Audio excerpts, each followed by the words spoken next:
할렐루야. 오늘 저는 의지적 신앙이라는 제목으로 여러분과 은혜를 나누려고 합니다. 예수님의 공생애를 연구해 보면은 한 가지 중요한 특징을 우리가 발견합니다. 그것은 예수님은 누가 예수님을 찾아와서 무엇을 구하면 절대로 거절하시지 않는다는 것입니다. 그게 예수님 생애의 아주 중요한 특징이에요. 어떤 사람이 주님에게 와서 주님 오늘 저녁에 우리 집에 와서 식사하실 수 있겠습니까? 그러면 그 사람이 바리새인이든 아주 가난한 자든 상관없이 예수님은 그 초대에 응하셨어요. 그리고 또 어떤 사람이 예수님께 무엇을 질문하면 예수님은 그것을 다 대답을 해주셨어요. 또 누가 와서 예수님께 무엇을 간구하면 예수님은 다 들어주셨어요. 어떤 탐심으로 인해서 뭐를 구하지 않는 이상 다 들어주셨어요. 제가 아는 한 예수님이 거절한 거는 어떤 사람이 와서 자기 형이 유산을 자기랑 공평히 나누게 해달라고 그런 부탁을 할 때 예수님이 거절하셨죠. 왜냐하면 예수님 볼 때 그것은 탐심이거든요. 인간적으로는 억울할지 몰라도 예수님 뭐라 그러냐면 사람의 생명이 그 소유의 넉넉함에 있지 아니하니라. 탐심을 버려라. 그러니까 여러분, 누가 우리에게 겉옷을 달라면 속에 있는 옷까지 다 벗어주라는 거예요. 양보하고 그냥 내주라는 거죠. 이렇게 사는 게 쉬운 건 아니지만 그것이 하나님이 우리에게 요구하시는 삶입니다. 그런 탐심으로 우리가 무엇을 구하는 것은 예수님이 들어주지 않았지만 다 들어주셨어요. 심지어는 혼인잔치에 포도주 떨어져도 주님이 그거 다 해결해 주셨어요. 오늘 우리가 나눌 주제는 하나님은 우리의 의지를 아주 중요하게 여기신다는 겁니다. 우리가 어떤 의지를 가질 때 하나님은 우리의 의지를 통해 일하십니다. 우리가 무엇을 구하든지 하나님이 다 들어주신다 그랬잖아요. 근데 구하지 않으면 하나님 들어주실 수 없다는 거예요. 우리에게 뭐가 필요한지 우리보다 더 잘 아십니다. 근데 우리가 하나님께 나아가서 그것을 구해야 하나님 그걸 주시는 거예요. 구하면 다 주시는데 의지가 없으면 하나님은 아무것도 우리를 위해 해주실 수가 없다. 그겁니다. 예수께서 수많은 군중들에게 에워싸여서 이렇게 가실 때 정말 너무나 많은 사람들이 있었어요. 여러분 꽉 차는 그 만원 통근 지하철 타시면 정말 움직일 수도 없잖아요. 뭐 누가 내 몸을 스쳐가는지 알 수 없어요. 그런 상황인데 그 많은 사람들 중에 딱 한 사람만 기적을 체험했어요. 누굽니까? 예수님께 의지를 갖고 나온 여자예요. 12년 동안 하혈이 멈추지 않는, 남자들은 뭐 그런 고통을 이해하기가 어려운데 아마 여자들은 이해하실 것 같아요. 12년간 화혈이 안 멈추면 그건 뭐 너무나 말할 수 없는 피를 말리는 고통 아닙니까? 그런 여자가 병원이란 다 가봤어요. 못 고쳐요. 병원 약값으로 돈만 다 날리고 이제 치료비도 없어요. 이제 막장 인생인 거예요. 이제 밑바닥까지 내려왔어요. 그런데 예수님에 대한 소문을 듣고 내가 저 나사렛 예수의 옷자락만 만져도 내가 나을 수 있을 것이다. 이런 믿음이 생긴 거예요. 그러고 나서 그 인파를 뚫고 그 예수님의 옷자락을 뒤에서 탁 만졌어요. 근데 진짜 몸이 깨끗이 나은 것을 느낀 거예요. 할렐루야. 예. 수많은 사람이 예수님 주위에 있어도 기적을 경험하는 것은 이 여자 하나예요. 근데 만약에 이 여자가 그냥 집안에 앉아갖고 아이고 내가 예수님이 내 앞에만 오시면 내가 나을 텐데 예수님이 우리 집에 오시면 내가 고침 받을 텐데 그리고 한숨만 쉬고 앉았으면 아마 죽을 때까지도 못 고쳤을 거예요. 그런데 이 여자가 의지를 가진 거예요. 그분을 만지면 나으리라. 그리고 어떻게 했어요? 그 아픈 몸을 끌고 그 많은 사람들을 필사적으로 해치고 나가서 예수님의 옷자락에 손을 내밀어 탁 잡은 거예요. 근데 예수님 딱 뒤를 돌아보시고 너의 믿음이 너를 구원하였으니 평안히 가라. 할렐루야. 우리 마태복음 9장 20절, 22절, 20절에서 22절까지 한번 읽겠습니다. 12해 동안이나 혈루증으로 앓는 여자가 예수의 뒤로 와서 그 겉옷가를 만지니 이는 제 마음에 그 겉옷만 만져도 구원을 받겠다 함이라. 예수께서 돌이켜 그를 보시며 이르시되 따라 안심하라. 내 믿음이 너를 구원하였다 하시니 여자가 그 즉시 구원을 받으니라. 아멘. 예수님 뭐라 그래요? 안심하라. 너의 믿음이 너를 구원하였다. 그러니까 여러분, 예수님이 말씀하신 이 믿음은 어떤 믿음이냐면 어떤 지식적인 믿음이 아니에요. 뭐 예수님이 고치시면 못 고칠 병은 없죠. 저도 믿습니다. 이런 믿음이 아니에요. 그냥 하나님은 전능하신 하나님, 예수님은 은혜로우신 예수님, 이런 지식이 아니고 내가 예수님의 옷자락을 만질 때 그분의 능력이 나를 고치실 것이다. 이렇게 믿고 그리고 의지를 가지고 예수님께 나아가는 그 믿음인 거예요. 그 믿음이 너를 구원했다는 거예요. 그래서 깨끗하게 그 여자가 나았답니다. 여러분, 이것은 2000년 전에 일어난 사건이지만 오늘도 일어날 수 있는 사건입니다. 예수님은 이 자리에 계시거든요. 그래서 우리가 예수님은 말씀의 하나님이죠. 또 성령의 하나님. 성령을 예수님의 영이라고 하거든요. 우리가 예수님을 믿으면 예수의 영이 우리에게 들어오시는 거예요. 그리고 말씀이 우리에게 들어오기 시작합니다. 예수님을 믿기 전에는 성경이 너무나 어렵고 무관심한 책이라도 우리가 예수님을 믿기 시작하면 성경이 이해가 되기 시작합니다. 그래서 우리가 그거를 받아들이고 내가 예수님께 나아가리라. 그리고 우리가 주님께 나아가기 시작하면 우리 삶에 기적이 일어나는 겁니다. 만약에 우리에게 사람이 해결할 수 없는 그런 문제가 있다면, 여러분 그런 문제가 있으신가요? 사람으로는 해결할 수 없는 문제가 만약에 나에게 있다면 그 문제는 하나님이 직접 해결해 주기 원하시는 거예요. 그겁니다.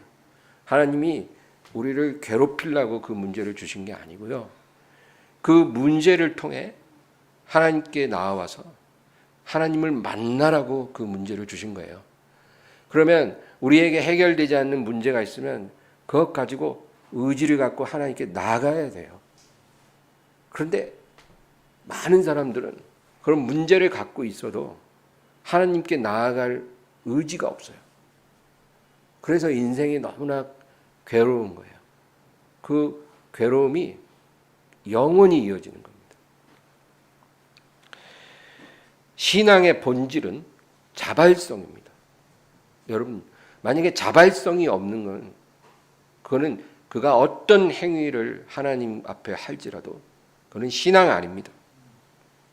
우리가 하나님 앞에 우리가 어떻게 살아야 한다라고 제가 이렇게 설교로 가르칠 수 있고 또 개인적으로 권면은 해줄 수 있어요. 그러나 절대로 신앙은 강제성이 있어서는 안 됩니다. 만약에 우리가 누군가에게 뭐를 강요하고 또 강요받는다면 그거는 신앙 아닙니다. 공산당이 왜 나쁩니까? 강요하잖아요. 선택권을 빼앗아서 그게 나쁜 거예요. 이단이나 이런 데 가면 특징이 하나 있어요. 교묘하게 선택권을 빼앗습니다. 그래서 사람들을 올가매요. 선택권이 없어요. 그것이 잘못된 겁니다. 선택권이 없는 신앙은 신앙 아닙니다. 우리가 예배를 드리든 어떤 하나님 앞에 어떤 예물을 드리든 봉사를 하든 이거는 우리가 선택을 하고 자발적으로 해야만 의미가 있는 거예요.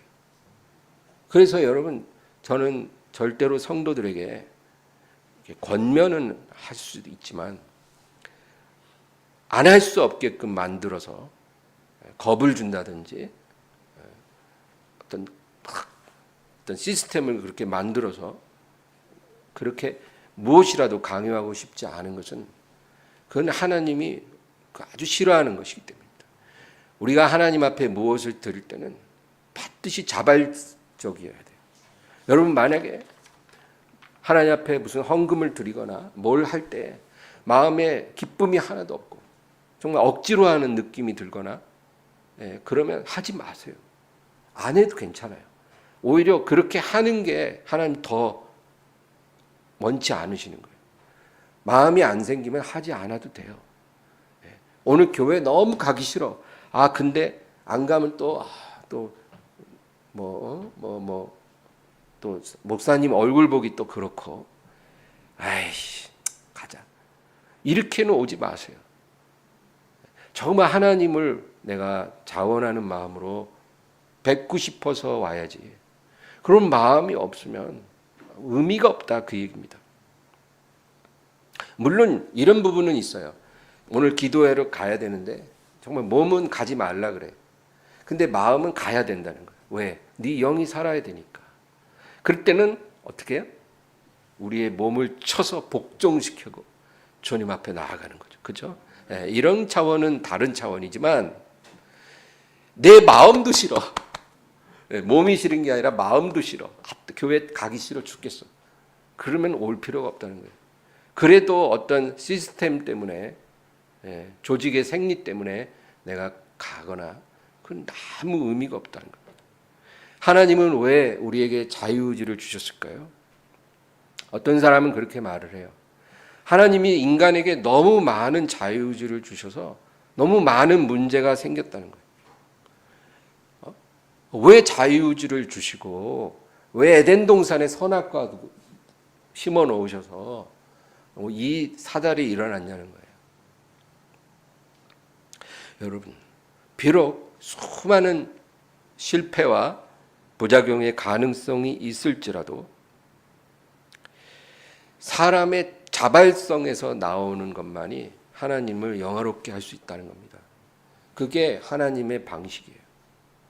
하나님은 로봇들을 잔뜩 만들어 놓고 그 로봇가 일사불란하게 순종하고 일사불란하게 경배드리고 그런 거를 원하시는 분이 아닌 거예요.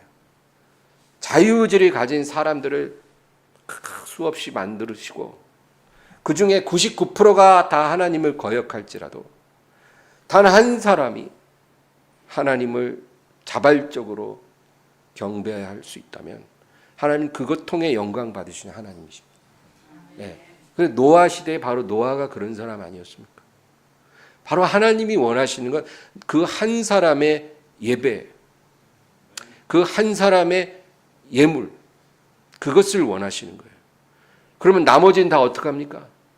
자유의지 줘서 다 망하게 됐잖아요. 하나님 그래도 됩니까? 근데 하나님은 우리를 망하게 내버려 두시지 아니하시고 그의 독생자를 우리를 위해 주셨어요. 죄인들을 구원하시기 위해 예수님이 십자가에 죽으신 겁니다. 그러니까 하나님은 우리에게 욕을 먹어서는 안 되시는 분이에요. 우리가 하나님을 원망해서는 안 됩니다. 항상 문제는 나 때문에 일어난 거지 하나님을 원망해서는 안 돼요.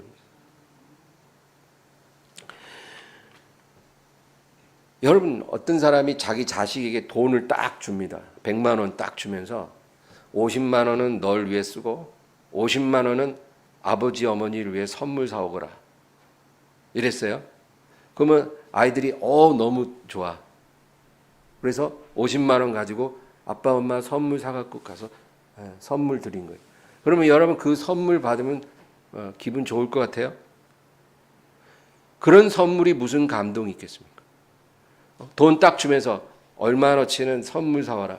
그래서 받는 선물은 감동이 없어요. 근데 부모가 자식에게 돈 100만 원 딱 주고 용돈이니까 네가 쓰고 싶은 데 써. 그렇게 했는데 다음 날 아이가 그 돈의 절반으로 아빠 선물, 엄마 선물 턱 좋은 걸 사온 거예요. 내가 너 쓰라고 줬는데 왜 이런 걸 사왔어? 아니에요. 아빠 감사해요. 엄마 사랑해요. 제가 어떻게 이 선물을 정말 드리고 싶었는데 딱 그 용돈 주시는 순간 제일 먼저 아빠 엄마한테 선물을 사드리고 싶다는 생각이 들었어요. 이래갖고 선물 사갖고 오면 기분 너무 좋을 것 같아요. 그죠? 예, 이런 거예요.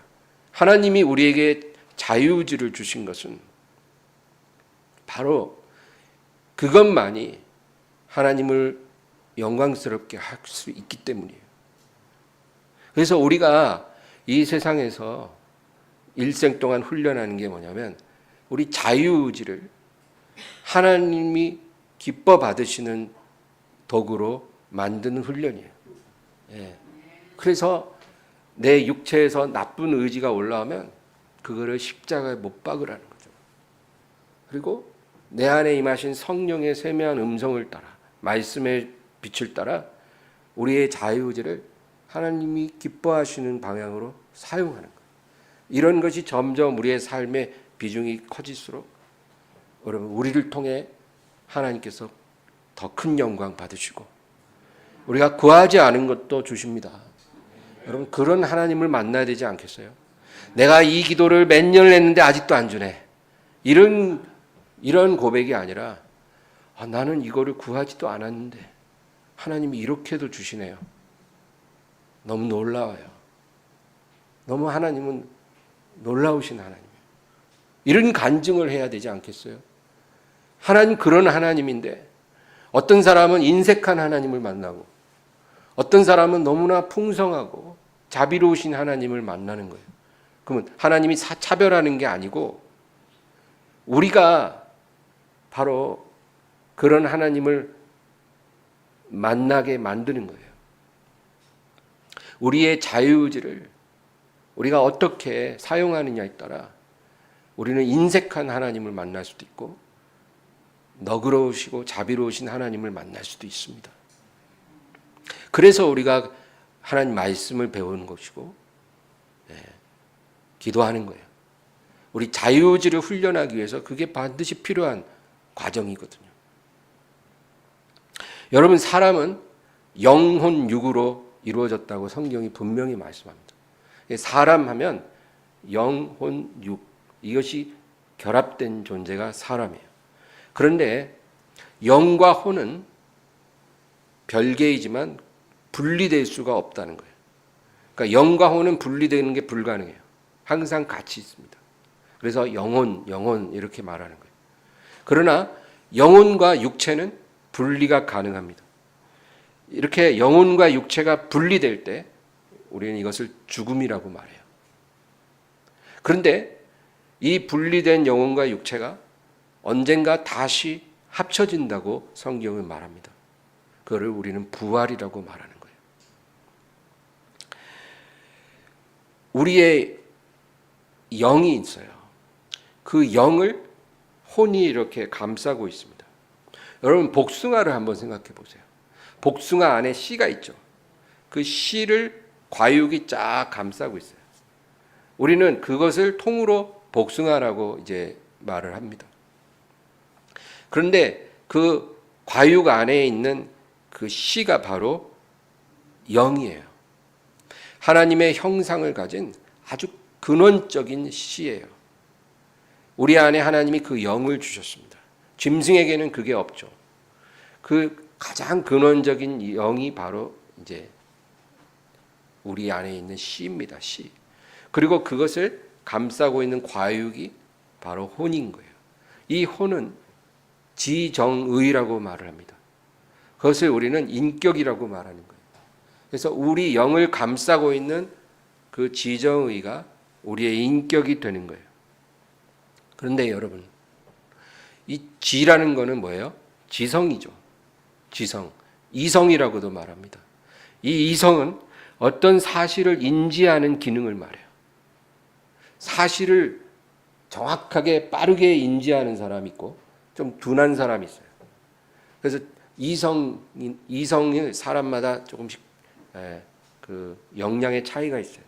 공부 잘하고 똑똑한 사람은 바로 이 지성이 뛰어난 것입니다.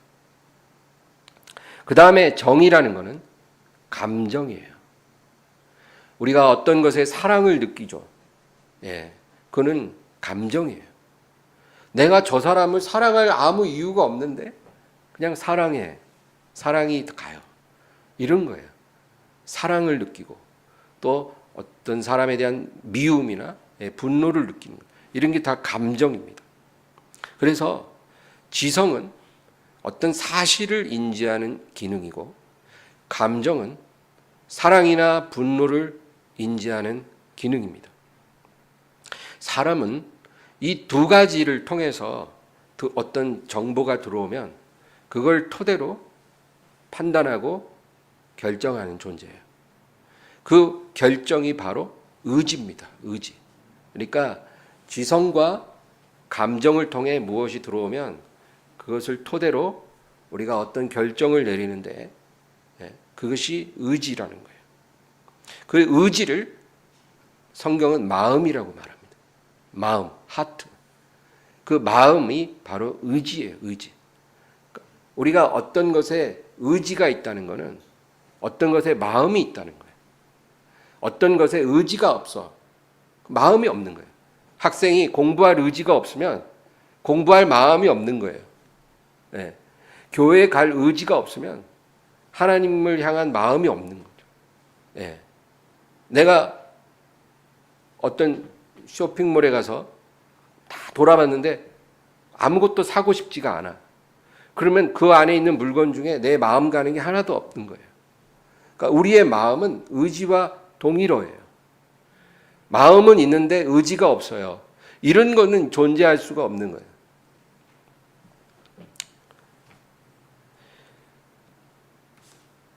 어떤 물건에 마음이 가면 우리는 그것을 사게 되는 겁니다. 그렇죠? 우리가 어떤 사람의 마음이 있어요. 그 사람을 내가 좋아해요. 그러면 어떻게 해요?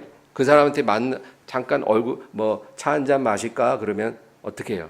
내가 좋아하고 마음이 있는 사람이 나한테 전화가 와서 우리 밥 한 끼 먹자, 차 한 잔 마시자 하면 바쁜데 이러지 않아요. 바쁜데도 시간을 바꿔요. 그래서 그 마음이 가는 사람을 꼭 만납니다. 왜 그래요? 마음이 있으니까 의지가 발동하는 거예요. 근데 마음이 없는 사람이 밥 한 끼 먹자 그러면 나 엄청 바빠 요즘. 나 요즘 너무 시간이 없어. 미안해. 시간이 없네. 이래요. 근데 사실은 시간이 없는 게 아니라 마음이 없는 것이고 의지가 없는 거죠. 그거예요, 여러분. 우리도 이런 말을 하면 이해가 쉬운데 하나님도 우리를 정확히 보시죠. 하나님께서도요, 우리를 보실 때 우리 안에 뭘 보시냐면 우리 안에 하나님을 사랑하는 마음이 있는가, 사랑이 있는가를 보세요. 하나님을 사랑하는 마음이 있으면 그게 어떻게 나타나냐면 의지로 나타나요. 그래서 예배 나오지 말라 해도 예배를 나옵니다. 여기 있는 여러분들은 제가 오늘 아침에 전화해서 오늘 올 거죠? 꼭 와야 돼요. 이런 말 하지도 않았는데도 다 자발적으로 오셨잖아요. 그죠? 얼마든지 안 와버려도 돼요. 누가 뭐라겠어요. 근데 자발적으로 왔잖아요. 그 의지예요. 그 의지가 왜 발동했냐? 하나님을 사랑하는 마음이 있으니까 그 의지가 발동한 거예요. 여러분 축복 받으시기 바랍니다. 우리가 하나님을 사랑한다고 말하면서 하나님께 아무것도 할 마음이 안 생기고 의지가 안 생긴다면 그건 뭐예요? 그냥 하나님을 사랑하는 마음이 없는 거예요. 간단해요. 우리 요한복음 5장 39절에서 42절까지 다 같이 읽습니다. 너희가 성경에서 영생을 얻는 줄 생각하고 성경을 연구하거니와 이 성경이 곧 내게 대하여 증언하는 것이니라. 그러나 너희가 영생을 얻기 위하여 내게 오기를 원하지 아니하는도다. 나는 사람에게서 영광을 취하지 아니하노라. 다만 하나님을 사랑하는 것이 너희 속에 없음을 알았노라. 사람들이 예수님을 보면서도 예수님을 말씀을 들으면서도 결국 예수님을 믿지도 않고 예수님을 따르지도 않더라는 거예요. 예, 여러분 예수님이 지금 우리 이 자리에 계시면 우리가 너무 좋을 것 같잖아요. 근데 2000년 전에 예수님이 오셔서 사람들과 함께 거하시고 설교를 하셨어요. 그런데도 예수님의 말을 믿지도 않고 예수님을 따라오지도 않는 거예요. 그런데 예수님이 뭐라 그래요? 너희 안에 하나님을 사랑하는 것이 없음을 알았다는 거예요. 사랑의 문제라는 거예요. 하나님을 사랑했으면 너희가 정말 하나님을 사랑했으면 내 말이 너희에게 깊이 들어왔을 거라는 거예요. 하나님을 정말 사랑했으면 내 말이 너희 영혼에 꿀과 같이 달게 느껴지고 내가 하나님의 보내신 자인 것을 너희가 알았을 거라는 거죠. 근데 하나님을 사랑하는 마음이 없기 때문에 들리질 않아요. 예수님 말씀도. 네, 마음에 부딪혀요. 예수님을 따르고 싶은 생각이 안 들어요. 그거는 너희 안에 하나님을 사랑하는 것이 없다는 거예요. 여러분, 우리는 자기를 변호하려는 그런 습관을 버려야 합니다. 이거 우리 모두의 문제예요. 우리는 자기 자신을 스스로 변호하고 싶은 그런 본능이 있어요. 그러나 하나님 앞에서 그런 습관은 우리를 망칩니다. 나에게 하나님을 향한 어떤 의지가 없다면 그거는 내 건강 때문도 아니고 내 환경 때문도 아니에요. 그냥 내 안에 하나님을 사랑하는 마음이 없는 거예요. 하나님을 향해 무엇을 하고 싶은 마음이 안 들면 하나님을 사랑하는 마음이 없는 거예요. 그런데 우리가 그걸 인정하고 통회 자복하면 하나님이 우리에게 긍휼을 베풀어서 우리를 새롭게 하시는데 자꾸 변명을 해요. 아유, 내가 건강이 안 좋아요. 내가 상황이 안 좋아요. 이러니까 아무 일도 안 일어나요. 하나님 그런 사람 굉장히 싫어하십니다. 우리 상황 하나님 더 잘 알아요. 어디서 약을 팔어? 하나님 더 잘 아는데 그런 말을 통하리라고 우리가 사람은 통할지 몰라도 하나님은 안 된다는 거예요.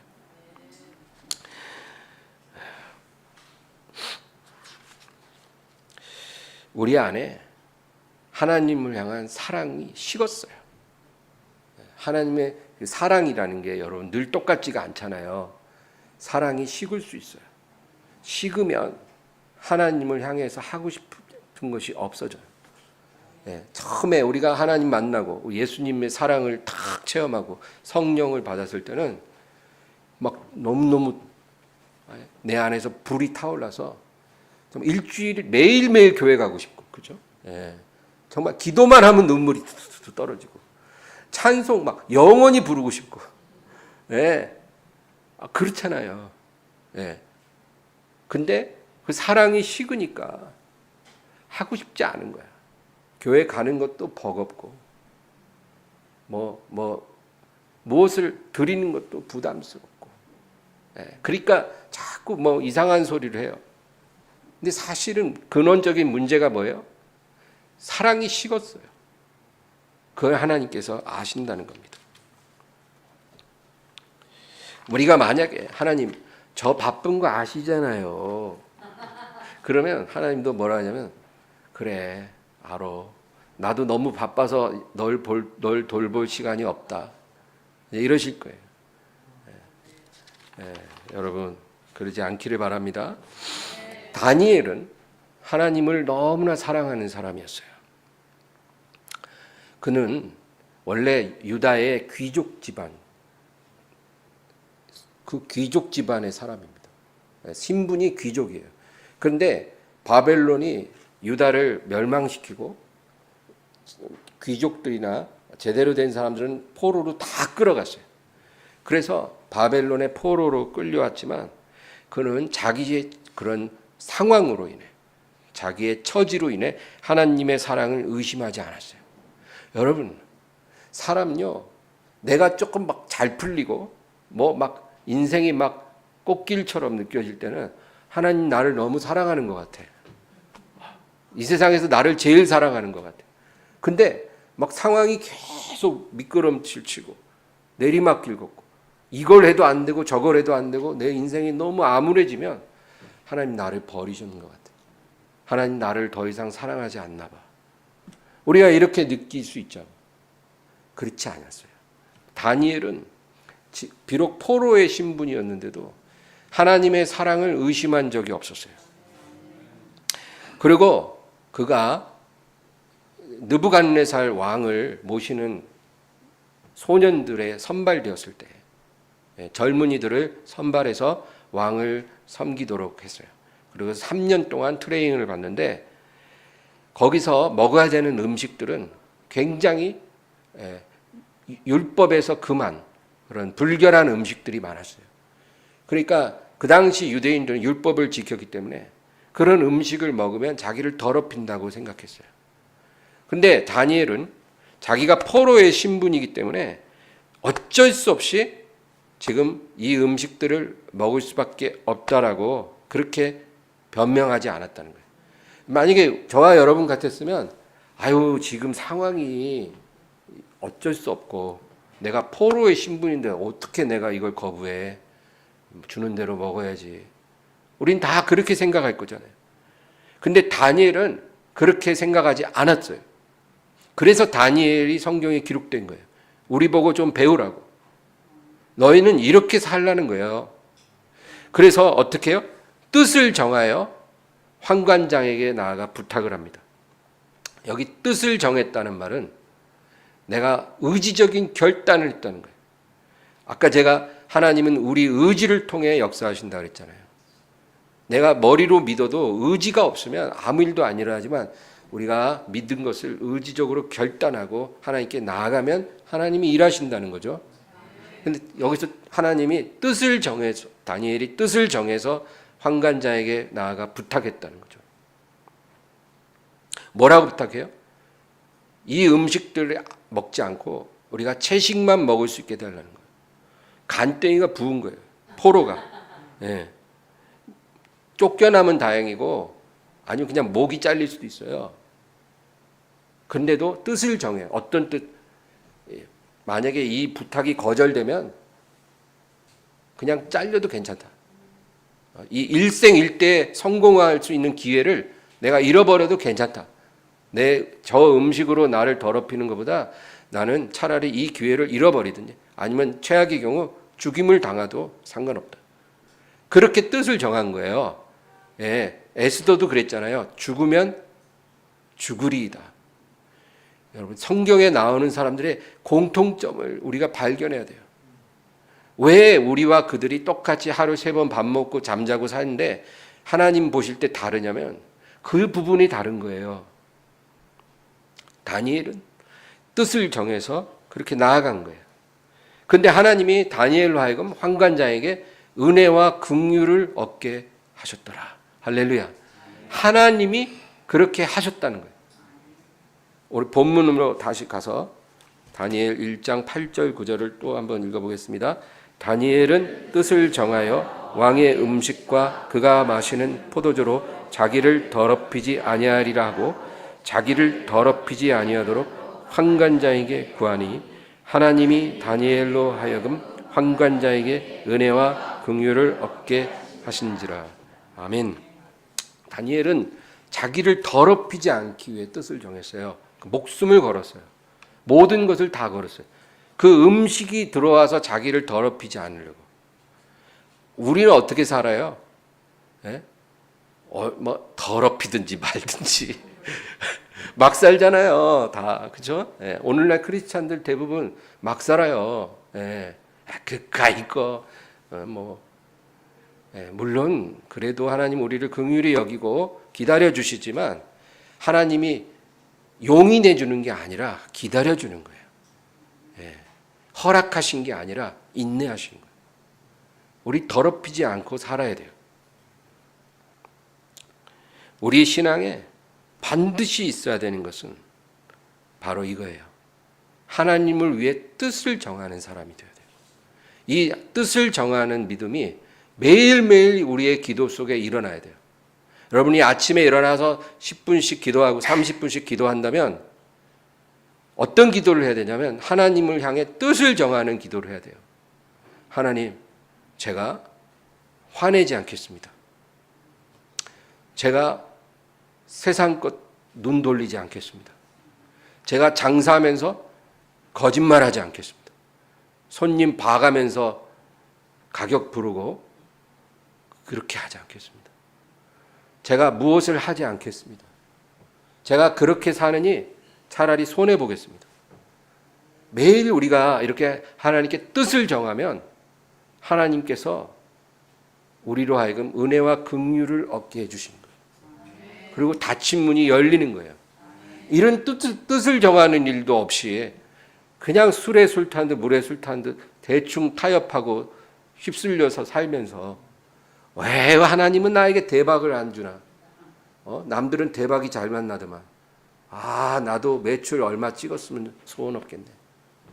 이런 식으로 우리가 푸념하면 안 된다. 그겁니다. 대부분의 신앙인들이 이런 믿음이 부족해요. 그러면서 삶에 어떤 위기가 닥치면 도와달라고. 제발 좀 이 문제에서 나를 도와달라고. 그러다가 그 문제 싹 지나가고 해결되면 또 입 싹 씻고 또 세상과 섞여서 그냥 이렇게 살아요. 그러다 또 문제 하나 생기면 좀 도와주세요. 죽겠어요. 하나님 도와주세요. 나 사랑하시잖아요. 우리가 이런 신앙 그만해요. 이제 그만해야 돼요. 더 이상 우리가 이렇게 신앙생활하지 말고 매일 하나님께 뜻을 정하여 나아가기를 바랍니다.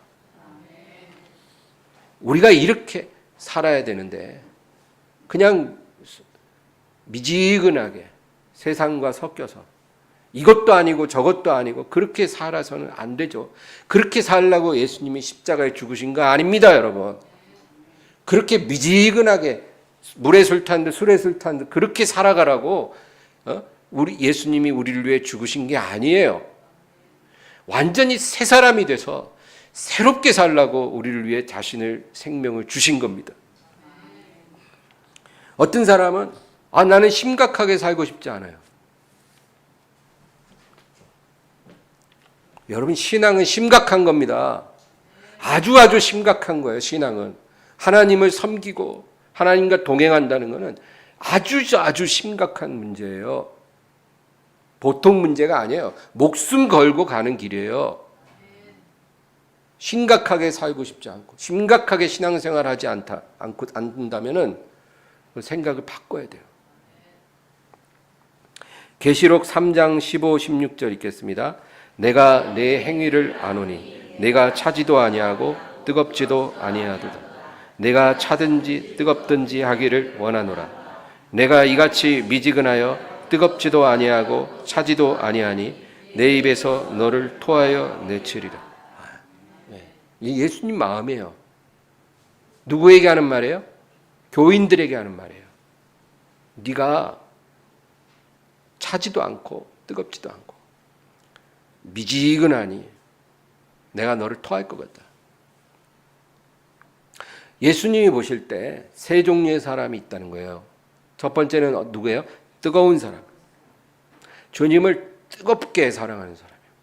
신앙생활 아주 진지하게 하고 자기 목숨을 걸고, 그렇죠? 주님이 가장 첫째 계명이 무엇입니까? 라고 물으니까 뭐라 그러셨어요? 내 마음을 다하고 내 성품을 다하고 내 목숨을 다하여 주 너의 하나님을 사랑하라. 이것이 크고 첫째 되는 계명이라. 분명하게 말했어요. 그냥 미지근하게 믿는 것도 아니고 안 믿는 것도 아니고 그렇게 주님을 섬기라고 하지 않았어요. 마음 다하고 성품 다하고 뜻을 다하라는 거예요. 마음은 하트라고 해요. 영어 성경에. 성품은 soul이에요. 너의 혼을 다하고 네 목숨을 다하고 너의 하나님을 사랑해야 한다. 그런 사람이에요. 그래서 오늘 다니엘처럼 뜻을 정하여 자기를 더럽히지 않기로 결심하고 담대히 나아가서 부탁하는 사람이에요. 모든 것을 잃을지라도 나는 나를 더럽히지 아니하리라. 나는 하나님을 기쁘시게 하리라.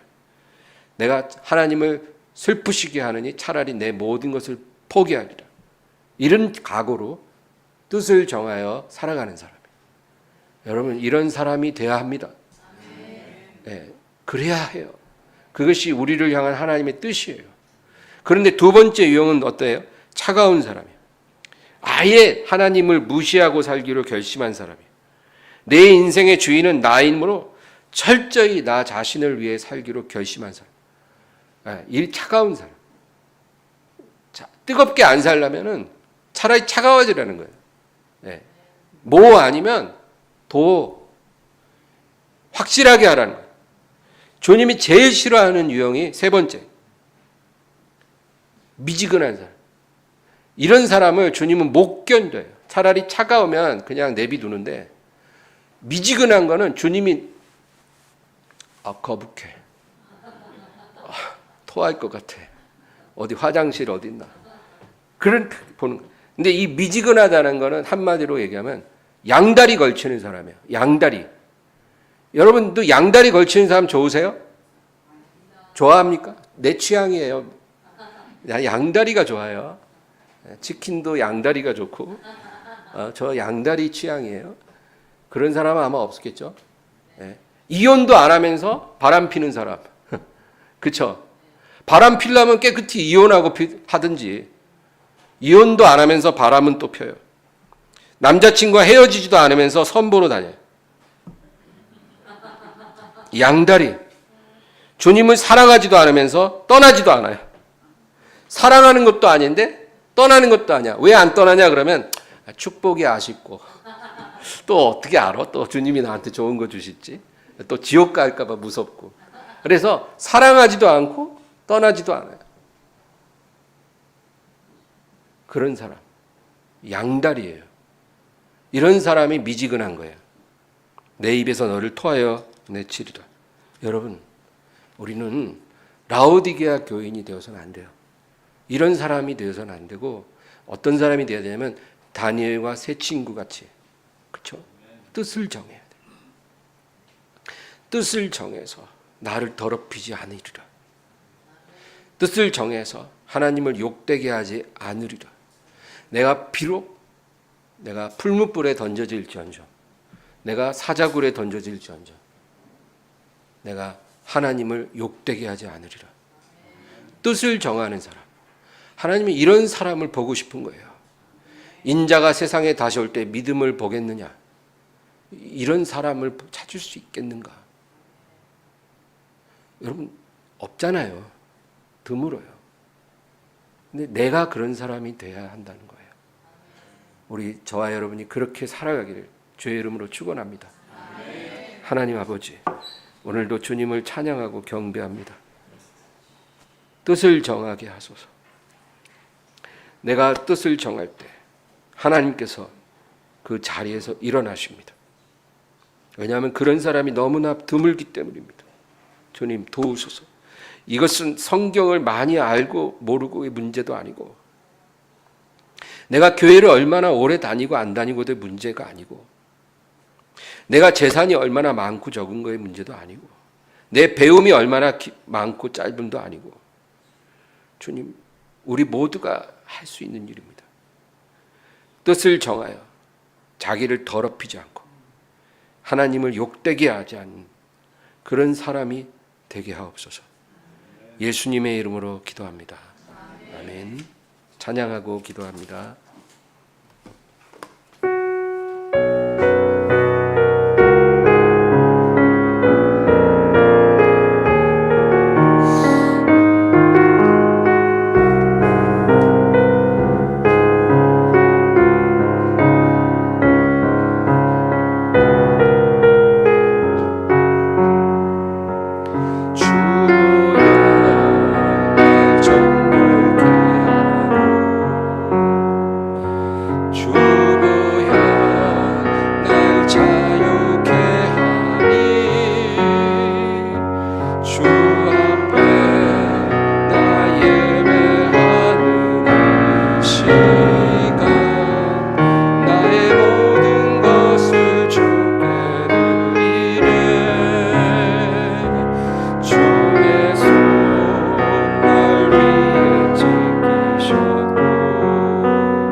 주여 주여 주여